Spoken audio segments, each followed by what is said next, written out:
Now, it's not uncommon for studios and companies such as Disney to take creative liberties with original works of literature.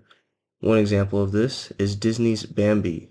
Bambi was widely popular, considered today a classic, and was essential in establishing Disney as not only an animation studio, but an entire film company. However, today we'll be discussing the original depiction of Bambi, the original work of literature, and how it is not like Bambi that is portrayed in Disney. In 1923, Austrian Felix Salten published his book Bambi: A Life in the Woods. Original title: Il Lebegendchen aus der Walde. The original story was actually intended for adult audiences, for rather obvious reasons we'll get into a little later. It was translated to English and published in 1928, where the story would find mass appeal amongst a North American audience.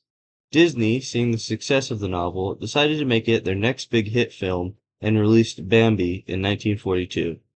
Now, the original story itself is similar. Bambi loses his mother, Bambi finds his mate, and Bambi learns to grow up and prosper. However, while Disney portrays the wilderness as this fun, whimsical world full of surprises and joy, Sultan depicts nature as it may truly be, which is terrifying in many instances and sometimes graphic in detail, hard to even witness. The violence and brutality of nature is very real. Males fighting to the death to establish control of pack or herds, predators sinking their teeth into grazing herbivores, and environmental factors that can wipe out entire populations. In Bambi, we see the young fawn and his sidekick Thumper enjoying the winter's climate, sliding across the frozen lake and playing in the snow, because that's just what animals do. Whereas Sultan's interpretation, well, the forest was silent, but it was a silence of exhaustion. The trees stood like skeletons, their black branches reaching up into a sky that offered no hope. Every sound, the snap of a twig, the rustle of a leaf, was a scream of danger. Hunger was a physical weight, heavier than the snow itself. Now, to give some context to the story, Sultan himself was a hunter, and many times throughout the book, he depicts hunting as how it is very brutal, violent in nature, almost warlike at times. Aside from the famous scene of where Bambi's mother shot, he showcases many other examples of animals being killed, sometimes dragging their bodies across white snow juxtaposed by blood red covering it. However, he also depicts nature in this way, very violent, as it usually is. Disney's depiction of Bambi specifically leaves out any references or images of predators, which I find very interesting, as they are a key part of a balanced ecosystem. Now here's a passage from Salton showcasing predators within the original work. Fox didn't wait for an explanation. He struck with a silent, practiced precision. The pheasant's scream was cut short by the snap of a neck. There was no circle of life speech, only the sound of tearing feathers, and the fox dragging his meal into the dark brush. The other birds watched, shivered, and then went back to eating. Survival meant forgetting the dead immediately. I find this part especially interesting considering Sultan even writes himself, there is no circle of life speech, when ironically that's one of the main points that Disney emphasizes early in the movie with all the scenes of baby animals and births. In the original version of Bambi, Bambi has a cousin named Gobo. Now, I personally think Gobo's story and what happens to Gobo is very impactful and probably the most meaningful takeaway of this entire story itself. Gobo and Bambi are in the forest during the winter. They got separated from their mothers and are running from a hunter until Gobo falls down and doesn't have the strength to get back up. They hear the hunter approaching and Gobo urges Bambi to leave him, essentially sacrificing himself. Other deer later find the imprint of Gobo and assume he's dead. Time passes and Gobo reunites with his fellow deer and tells them that the hunter actually saved him. He brought Gobo back to his home, fed him, and cared for him like a family member. Gobo tells the other deer that man shouldn't be feared. Another hunter enters the forest sometime later on. All the deer scatter, except for Gobo. Gobo runs towards him, believing man to be kind and compassionate from his previous experience with man himself, unfortunately meeting his demise as he is shot in his flank, lay there, bleeding out, betrayed by the one he thought he knew.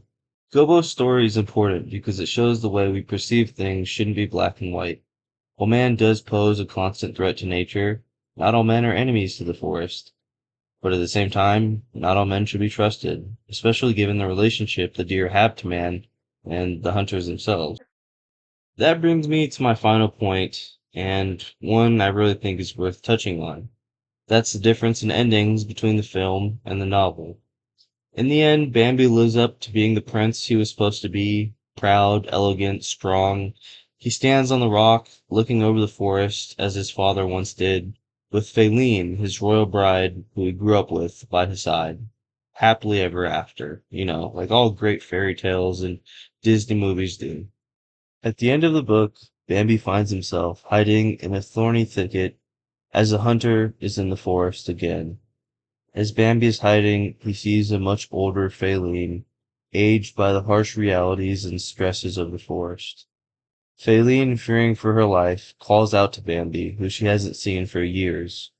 Bambi remains hidden, unmoving in the thicket, watching as Feline wanders off alone into the path of the hunters.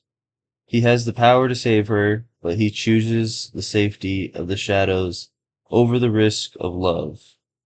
In Sultan's Woods, the hero doesn't save the girl, he survives her. Although he is a prince, he doesn't get a happy ending, as the forest isn't a fairy tale or some ideal place or some make-believe happy land. It is a hellscape, with threats looming at every possible corner, man-made or natural, and survival is the only thing that really matters. Disney presents the idea of a prince who lives up to his reputation despite the loss of his mother, achieving his dream through lineage and bravery. Salten presents a more realistic interpretation, a survivor who didn't conquer the forest but survived in spite of it. He isn't brave nor proud, and who his father is didn't really matter at the end. What mattered was his ability to remove his feelings and humanity. In this case, I guess it'd be his dearanity, but for the chance to see another day. One is a fairy tale we tell our children to make them feel safe. The other is reality, reminding us of how fleeting life can be, especially from the perspective of a thorny bush. Yeah, so sorry if I ruined your favorite movie or changed the way you see Bambi. But let me know in the comments if you guys enjoyed the video and if I should make similar ones showing how dark original works are compared to popular current film adaptations, like all the Hollywood slop films and everything. But maybe next time you won't see a deer as just a cute exterior, little innocent animal, but an animal with a grizzled interior, hardened by the loss and constant fear. Stay safe, stay curious, and remember, they are with us.